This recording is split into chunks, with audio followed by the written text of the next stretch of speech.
Fox News host Tucker Carlson was confronted by Dan Bailey. Now, who is Dan Bailey? He's just a guy that is aware of Tucker Carlson's bullshit and told him. So this clip, this interaction was caught on camera. The whole thing wasn't caught on camera, so we don't get to hear all of what was said, but I'll also share a caption later on that Dan Bailey shared about why he's so critical of Tucker Carlson. And I'll also get into specifics around what Tucker has said and also what a former Fox News reporter is saying about why Tucker keeps lying about vaccines. So first, here is this incredible interaction at a sporting goods store in Montana. Don't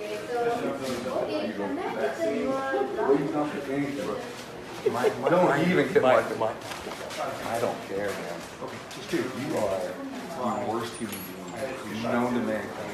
I want you to know that what you have done to this state, to the United States, to everything else in this world. I don't care that your daughter's here. What you have done to people's families, what you have done to everybody else in this society. Son, don't call me son. One. That was wonderful. And you could tell by the look on Tucker's face that he was a little uncomfortable. And I think this is how, if you have the opportunity, this is how to handle it. Confront someone like this. Tell them how you feel. Tucker is incredibly wealthy, incredibly powerful. He's been vaccinated, even though he won't share that information. It's clear he's been vaccinated, yet he continues spreading vaccine misinformation online. And for Dan Bailey, that was one of the main reasons why he confronted him and told him that he's the worst human being known to man. And hard to argue with that. So here's this from HuffPost here. In his Instagram caption, Bailey wrote of Carlson, quote, "This man has killed more people with vaccine misinformation. He has supported extreme racism. He's a fascist and does more to rip this country apart than anyone that calls themselves an American." Couldn't agree more. Dan Bailey, exactly right. And let me show you here some of the, just in terms of the vaccine part of it, some of the lies that Tucker has spread on air. Saying here, maybe the COVID-19 vaccine doesn't work and they're simply not telling you that. That, of course, was a lie. And by the way, I'm using PolitiFact here, which hasn't always been 100%, but in these cases, in the two I'm going to show you here, they are, of course, correct on these issues, or on these statements.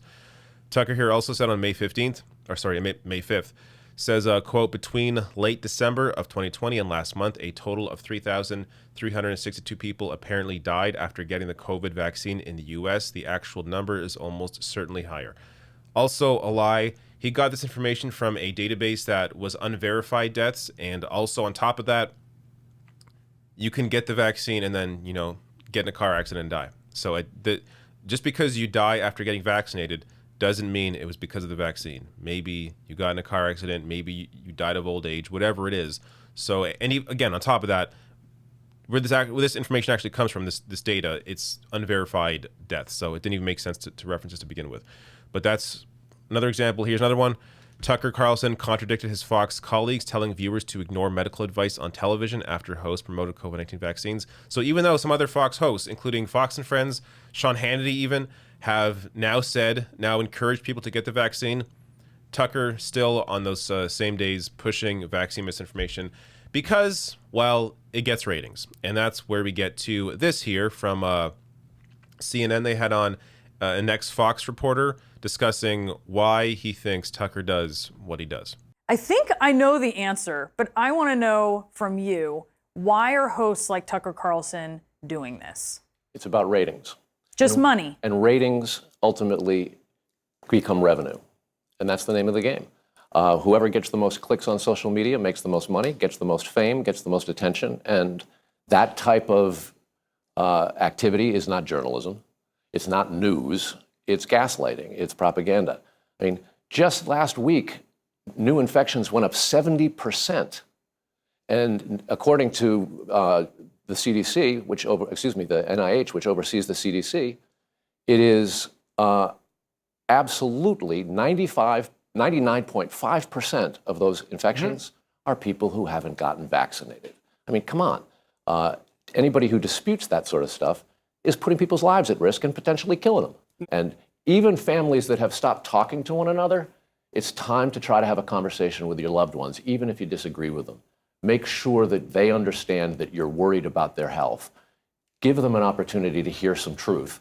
Don't yell at them. Don't make it nasty. Try to be empathetic. People have been disillusioned and people have been gaslit, and they don't understand it. It's not their fault that they listened to their president.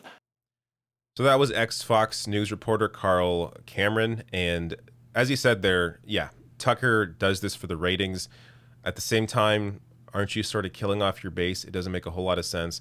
But by him standing out, even among Fox News, because a lot of Fox News right now is finally acknowledging the importance of getting vaccinated, by standing out like that, he is helping his bottom line. And ultimately, that's what he cares about. He cares about the attention. He cares about getting the headlines. So, this guy's Tucker is a total narcissist. And that's really what it comes down to for him. And having somebody, make him feel uncomfortable in public, I think is a great thing. Now, at the end there, Carl Cameron talked about, discussing this with your family and how to do that. And I think he's right in the approach. You cannot talk down to people who are simply misinformed or brainwashed. It's very hard not to. I know from experience, and not on this topic specifically, but in general, it's very hard to not talk down to people when you know you are right and you know they are wrong. But you have to, if you want to actually inform them, if you want them to change their minds, you have to be willing to listen and simply plant seeds and understand also who your audience is. So if you're talking to a conservative who won't get vaccinated, discuss how Trump is vaccinated. He has said he's vaccinated. Operation Warp Speed, which helped to get some of these vaccines out there, that was Trump that did that. So bring these topics up and discuss, like, if Trump got vaccinated, if he helped to push the research and development of these vaccines, like, why would you as a Trump supporter be against it? But also look at this from, if you're talking to someone who's on the left or apolitical, a lot of the worry there for the anti-vax people on that side is their skepticism of Big Pharma. So acknowledge that it's correct. Yes, you should be skeptical of Big Pharma. The destruction they've done with pain pills, simply trying to find a pill for every problem as opposed to looking at maybe health and wellness a little more. So yes, Big Pharma has done a serious damage to the healthcare in many ways, but you can't apply that to everything. You have to be able to look at the vaccine research on its own, look at the reality that right now 99% of COVID deaths are unvaccinated people. So COVID cases and deaths are on the rise in what is now a pandemic of the unvaccinated, the director of the CDC said. So this is the reality. Largely the people ending up in the hospital and dying are unvaccinated. Now, it's not perfect because no vaccine is perfect. And some people are more susceptible to getting ill and dying. But when you see numbers like this, I mean, it's obvious you should be getting vaccinated. But you have to be able to approach, again, when trying to convince people of this, don't expect to change their mind in the moment. It really is about planting seeds and allowing them to come to that conclusion on their own. But you're not going to be, you're not going to be flipping an anti-vaxxer in a 5-minute conversation. It's not going to happen. I mean, maybe in some cases it happens, but I think in most cases, the people that are still holding out are just brainwashed. And you have to take your time and just plant seeds here and there. And they may never come around, but at least you tried.